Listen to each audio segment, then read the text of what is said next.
저는 제가 1순위 표로 1등을 해서 그냥 논란 없이 1등을 하기를 기대하고 있습니다. 만약에 제가 선호투표로 1등을 한다면, 선호투표로 패하신다면 그 선호투표에 불복하시겠습니까? 첫째 질문. 김민석 두 번째 후보는- 질문은 제 두 번째 질문까지 하고 시간 드리겠습니다. 두 번째 질문은 저는 제가 만약에 결과가 안 좋게 나오면 정청래 후보가 만약 당선된다면 돕겠습니다. 당연한 것이라고 생각합니다. 정청래 후보도 제가 당선된다면 저를 도우실 것으로 믿습니다.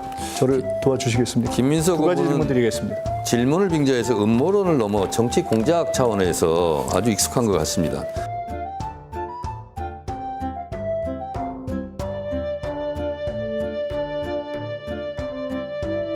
근데 여당 대표가 4대 기업, 뭐 이재용, 뭐 최태원 이런 분들하고 만나면 대대적으로 기사에 납니다. 실제로 네 분을 만나셔서 토론하신 적이 있습니까? 30분 이상? 그리고 제가 말씀드렸던 미국의 플렉션 AI라고 제가 말씀드렸는데 한국의 어느 기업과 합작했는지 지금은 알고 계십니까? 김민석 후보는 아니 그냥 그것에 대해서 답변해 주십시오. 확증 편향 현상이 좀 심한 것 같습니다. 조지 레이프코프 교수가 말한 것에 의하면 믿고 싶은 것만 믿고 보고 싶은 것만 보고 있습니다. 제가 30초 주고 어떻게 그걸 다 해답을 굉장히 내겠습니까? 간단한 건데요. 만난 적이 30분 있다, 정도만 토론한 얘기를 적이 했나 있다, 보죠. 미국 그런데 기업을 안다. 당대표를 하게 되면 안 하셔서 모를 것 같은데 중소기업이나 대기업 회장들하고 실제로 상공회에서 정책 간담 이런 걸 많이 합니다. 당장 지금 호남에도 관심 있는 기업들이 있는데 미국에서 한국의 AI 투자에 대한 지원법이 지금 나와 있는 게 있는데 혹시 미국의 AI 관련 기업 중에 한국에 이미 합작 투자를 결정한 기업이 있다는 걸 아시는지 한번 여쭤보고 싶네요. 김민석 후보는 사람을 무시하는 데 좀 일각이 있는 것 같은데요. 문제는 죄송하지만 정 후보께서 지금 당을 다시 맡게 되시면 전체적으로 당의 지지율 또는 국정 지지율 이런 것 때문에 이것이 그렇게 쉽게 기업의 안심이라든가 또는 우리 국정 지지율 네, 회복이라든가 시간이 하는 것이 됐습니다. 다른 후보들이 되는 것보다는 어려울 것이라고 봅니다. 됐습니다. 김민석 후보는 좀 예의를 지켰으면 좋겠습니다. 그 당시 선거를 관리하셨던 대표로서 그 5군데에 대한 이유, 분석, 또 책임에 대해서 한번 30초 안에 말씀 좀 주시겠습니까? 김민석 후보는 말을 흐리지 마시고 정확한 말을 하시기 바라고요. 아까도 아니, 제가 정확하게 제명한다는 말을 말씀드렸습니다. 하지 않는데 제명이라고 슬쩍 얹어놓고요. 제가 이것은 합의했다는 아니, 표현을 쓴 그러면 적이 제가 없습니다. 징계라고 다시 고치겠습니다. 조율했다고 말씀드렸고요. 아니, 당정청이 승리라고 조율을 했으면 그러면 말씀하게 좀 승리입니까? 시간 좀 주십시오.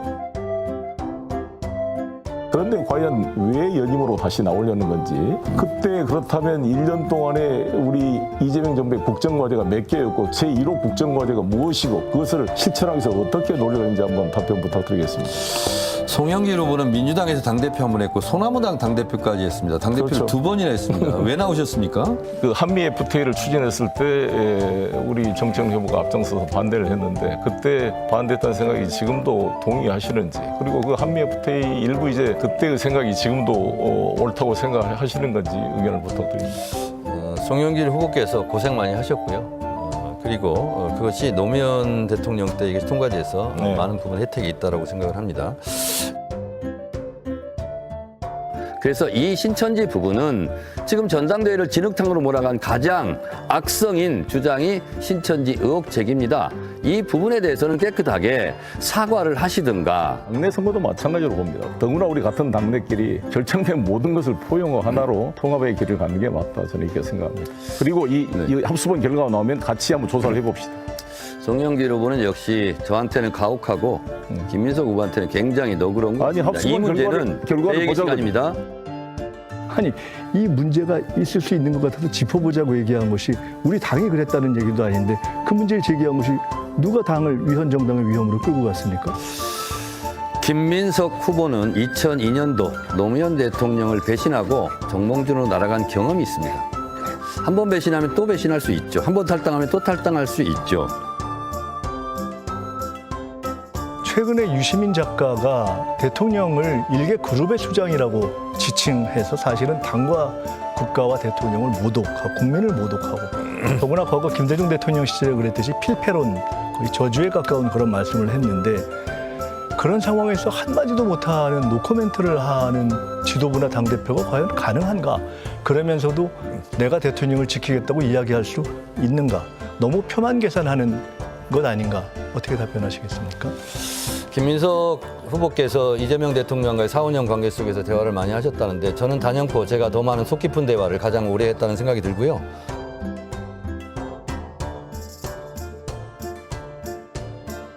한 번 배신하면 또 배신합니다. 제 살 버릇 80까지 갑니다. 사람 고쳐 쓰는 거 아닙니다.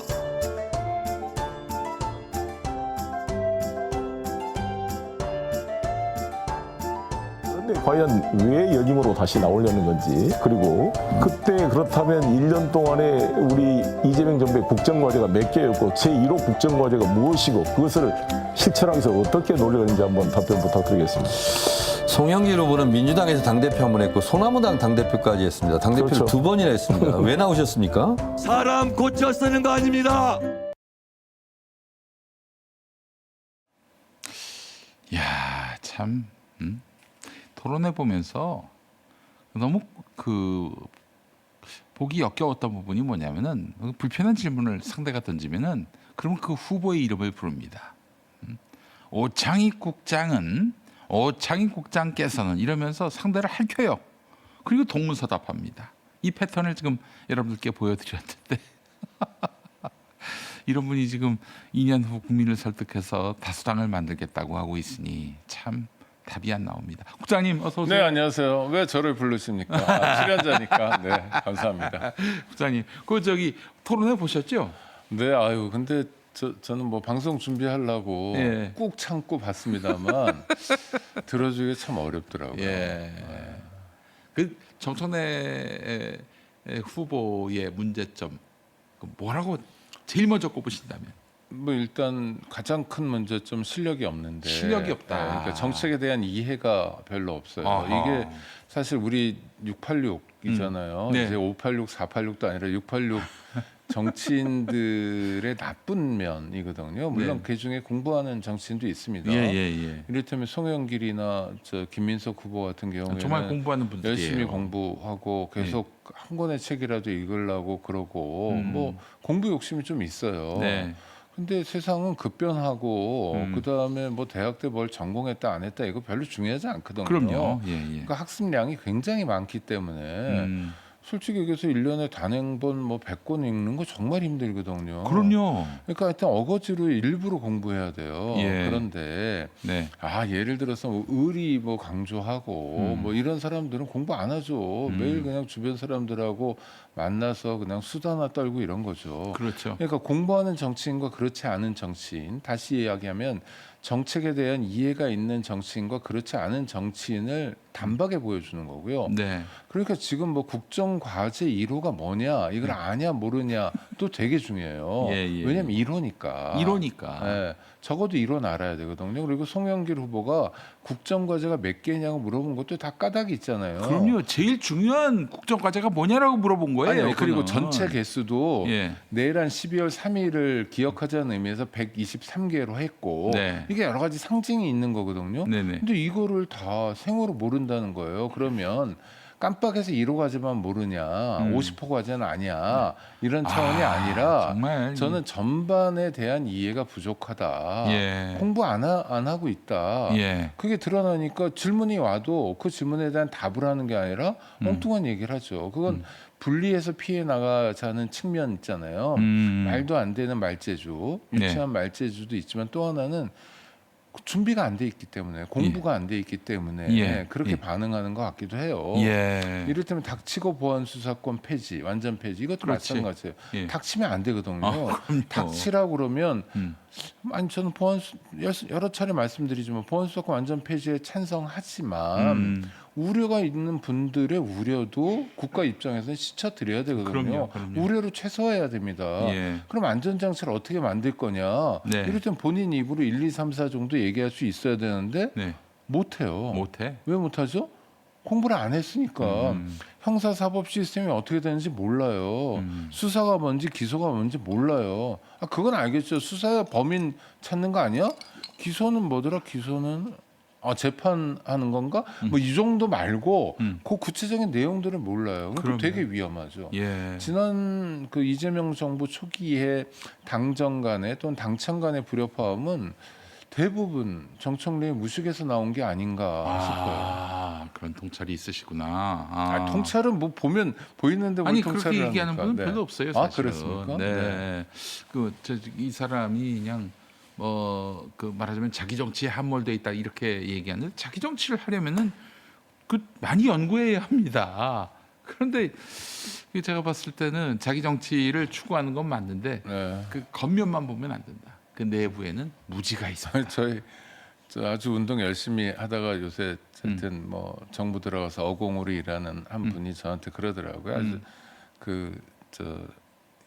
열성 운동권 학교 다닐 때도 뭐 징역도 살고 많이 이런 분인데 NLPD 얘기를 하는 거예요. 네네. NR하고 PD가 뭔지 아냐고 그러면 모른다 그랬더니 PD가 공부 안 하고 술 많이 먹으면 NL 되고 NL이 공부하기 시작하면 PD 된다 뭐 이런 식으로 얘기해. 이 사람은 이제 NL 운동권인데 그러니까 뭐냐면 자기네 주변에 보면 정말 공부 안 한다는 거예요. 그래서 뭐 유튜브 같은 거 하거나 뭐 이럴 때도 그런 말이 절로 나오는데 내가 뭐 1년에 책 한 권 안 읽지만 조국의 시간을 읽었어 뭐 이런 식의 표현들이 얼결에 그냥 막 나오는 거죠. 아, 부끄러움도 모르고. 그렇죠. 그러니까 정청래 독서 목록이 궁금해요.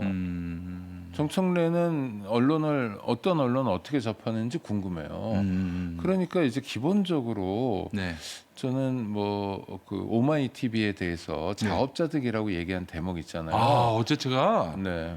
농담으로 한 말 아닌가 뭐 그 생각이 들 아니, 지경이었어요. 인상 쓰면서 자기 같아도 그럴 거다 인터뷰 안 한다 뭐 이런 얘기 했잖아요. 네. 이게 뭐냐면 전형적인 파시즘이에요. 근데 놀라운 게 파시즘을 극복하기 위한 민주화 운동 출신이라고 네. 되게 뻗팅기고 자랑하잖아요. 그런데 파시즘과 닮아 있는 거예요. 사실은 86 세대들이 굉장히 위험합니다. 네. 왜 위험하냐면 예. 어렸을 때부터 초등학교도 못 다녔잖아요. 이 친구들은 국민학교 다녔어요. 네. 자기가 왜 태어났냐면 민족 중의 역사적 사명을 띠고 이 땅에 태어난 거예요. 국민교육 헌장을 달달달달 외웠어요. 애국가 4절까지 외우는 정도가 아니에요. 그 다음에 고등학교 때부터 군사훈련 받았습니다. 교련이라고. 그렇지. 예. 그리고 대학 가서는 뭐 전방 입소도 하고 문무대라고 해서 군사훈련을 과목 중에 받았지만 따로 집합교육도 받았거든요. 예. 그러니까 완전히 그냥 그 박정희 전두환 체제가 DNA처럼 들어와 있어요. 그러니까 정말 말도 안 되는 어떤 순간에도 보호의 대상인 어린 초등학생, 여학생 보고 오빠라고 해봐 이런 말 버젓이 하는 거 아. 이런 게 다 그런 거거든요. 예.